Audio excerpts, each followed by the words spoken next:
Nesse vídeo eu vou explicar para vocês por que as prévias do PSDB importam tanto, como que Dória deve sair o grande vencedor e qual a evolução dos partidos políticos, como que a gente chegou a esse ponto onde só o que importa é o poder pelo poder. Então vem comigo.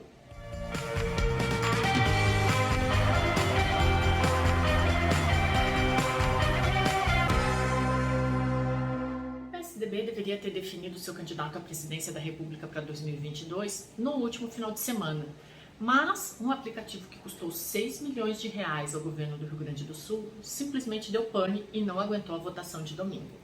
O PSDB garantiu que até o próximo domingo, dia 28, isso deve ser definido. A disputa está entre Dória, Eduardo Leite e Arthur Virgílio, que não tem tanta chance assim. Vamos relembrar um pouquinho os fatos. Na semana passada, 4, 5 dias antes da votação, surgiu uma conversa do Eduardo Leite, onde ele pedia para o Dória para atrasar a vacinação para beneficiar Jair Bolsonaro. O Eduardo Leite disse que a conversa não foi bem assim, que ele só queria fazer um acordo partidário para deixar todos felizes, mas o Dória, que tem seus interesses, disse que não foi isso não, que o Eduardo Leite realmente pediu para atrasar a vacinação. Isso caiu como uma bomba na candidatura de Leite, que mostrou imaturidade ao conversar com seu inimigo político e partidário. O que isso mostra pra gente? Que existe um racha imenso dentro do PSDB. E por que importa? Porque o PSDB sempre foi um partido político muito forte, principalmente depois da redemocratização. Vale lembrar que ele fez Fernando Henrique Cardoso presidente por 8 anos. Nas últimas eleições, o PSDB conseguiu somente 4% dos votos, que é irrisório para um partido que sempre foi tão forte na política brasileira. Junte-se a isso, a gente vê hoje as manobras de Aécio Neves para prejudicar o Dória nessa eleição para presidente. Se o Dória sair candidato, imagine como que será esse racha.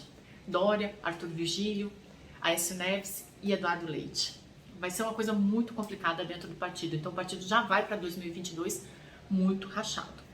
Essa questão do PSDB fazer as prévias do partido, ela já aconteceu com o PT, inclusive, que chegou a cogitar outros candidatos e pelas prévias foi eleita Luísa Erundina para ser candidata a prefeita, mas é uma coisa que não dá muito certo aqui no Brasil, né? O PSDB está tentando fazer uma modernização da sua imagem através dessas prévias, mas o que tem mostrado é um racha interno e um desgaste na imagem, né? Porque isso não tem dado certo. E aí, como consequência, a gente vê o Moro subindo nas pesquisas. Por quê? Porque os outros partidos todos mostram problemas, né? Essa semana o Lula fez uma comparação entre a ditadura da Nicarágua e a democracia da Alemanha, que foi muito mal vista, prejudicando a sua imagem. A gente já sabe o que acontece com a imagem de Bolsonaro, que está na vidraça o tempo todo, e aí Moro vai surfando por fora.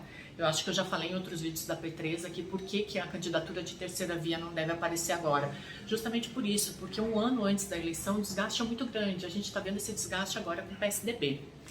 Mas eu sempre falo assim, tudo tem uma explicação histórica. A evolução dos partidos políticos vai no mesmo sentido. Aqui no Brasil, a política ela é feita do caciquismo. Eu sempre falo que a história é cíclica e que vocês têm que ler Coronelismo e Chave e Voto. Mas é isso, gente. O que vigora no nosso sistema partidário é o caciquismo. Então manda normalmente os mais velhos, os que têm uma tradição oligárquica na política. E nesse caso, dentro do PSDB, nessa disputa entre Dória e Eduardo Leite, deve prevalecer o Dória justamente por ter um tempo maior de governo, ter um tempo maior de vida política. Deve-se entender que ele deva sair o candidato preferido. Ainda para o Eduardo Leite falta um tempo de amadurecimento, mas vamos voltar um pouquinho no tempo. Como que a gente chegou nesse ponto? Uma matéria no Estadão essa semana, que inclusive o Rodrigo Planto, que é meu amigo, deu uma entrevista e foi brilhante, mas uma cientista política falava que o problema do Brasil é que a gente tem muitos partidos de massa e poucos partidos de quadro. Eu vou explicar isso para vocês.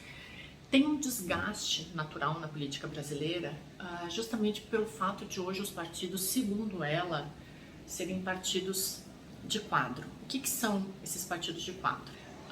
Esse foi o primeiro tipo de partido político que surgiu na metade do século XIX, quando apenas parcelas restritas da sociedade tinham acesso à política e podiam influenciar. Então os partidos de quadro são aqueles partidos em que a base social é muito fraca. Os principais membros eram formados por notáveis da sociedade, eram eles que decidiam o futuro político. Eles tinham influência em bancos, em indústrias e todos aqueles órgãos e elementos da sociedade que poderiam influenciar numa eleição. Com a ampliação do sufrágio, se desenvolveu um partido de massa, que é quando os membros são mais militantes, né? A gente viu muito isso na década de 40, 50, com os sindicatos atuando muito fortemente. Então, esses partidos de massa, eles têm uma base social muito mais forte e também uma independência financeira. Aí, tem um autor que eu gosto muito, que é o Otto Kishmeier, que ele começa a identificar, a partir dos anos 60 e 70, os partidos catch-all, que são os partidos que pegam tudo. E aí é quando começa a ter uma mudança no sistema partidário. A gente tinha antes o partido de quadros, que eram os partidos de notáveis, e os partidos de massa, onde a base militante era muito mais forte. Com os partidos catch-all, a partir da década de 60 e 70, e com a evolução dos meios de comunicação e do consumo de massa, os partidos políticos começam a entender que não importa mais só aquele voto militante, ou o voto dos burgueses, ou o voto da classe militante. Começa a importar todo e qualquer tipo de voto. E aí vem o grande problema. Percebe-se, através dos estudos de Kishmeier, que há uma grande degradação do conteúdo ideológico. A ideologia não importa mais. Começa a importar o voto pelo voto. Eu quero ser eleito. A gente começa a ver a política como uma profissão. Tem um autor que é muito interessante ler, que é o Ângelo Panebianco, que ele fala justamente disso. Na década de 60 e 70, para o Panebianco, é quando começa a profissionalização dos partidos políticos. O objetivo do partido político não é mais o melhoramento social, mas sim fazer uma carreira política. E aí a gente vê o último estágio dos partidos, que ao contrário do que foi publicado no Estadão, é o que eu acredito que seja hoje, que são os partidos cartéis, onde a única coisa que importa é controlar o mercado político. É uma evolução do partido catch-all, desse partido pega tudo. O partido cartel é aquele que quer controlar tudo e todos. Os notáveis, as indústrias, o eleitor, os meios de comunicação. É o último estágio dos partidos políticos. E é esse tipo de partido político que eu acredito que existe aqui no Brasil. Então, o que deve acontecer nas eleições do PSDB, nas prévias? Por entender que precisam de uma associação de empresários, de políticos, de indústria e de eleitor, vamos lá, Dória tem o maior colégio eleitoral do país, né? Eduardo Leite do Rio Grande do Sul. Dória tem do seu lado a maioria dos empresários. Tem a articulação por causa de São Paulo, que lhe propicia muito mais vantagem, e tem uma máquina muito maior do lado dele, né? Além da máquina de São Paulo, a máquina do PSDB, a máquina eleitoral do Rio Grande do Sul, ela é muito menor. Então, por todos esses motivos, aliado ao caciquismo que eu falei no início do vídeo, é que Dória é o candidato mais sensato ao PSDB. E o que a gente conclui com tudo isso? Que as eleições, hoje em dia, elas não são mais responsáveis pela articulação do interesse dos cidadãos, mas simplesmente por fazer carreira política. É o que o Ângelo Panebianco fala, o poder pelo poder. O PSDB tem sim que definir logo um nome para começar a ser trabalhado para 2022, porque eu não sei se vocês lembram, nas últimas eleições era o partido que mais demorava para definir o seu nome e isso prejudicava muito. E engana-se quem pensa que a política é o que a gente quer, a política é o que é, como já dizia Maquiavel. Então o que a gente deve ver é uma união de interesses políticos partidários, não a favor do cidadão, mas de uma eleição e de uma carreira política. É isso, gente. Espero que tenham gostado do vídeo. Até a próxima.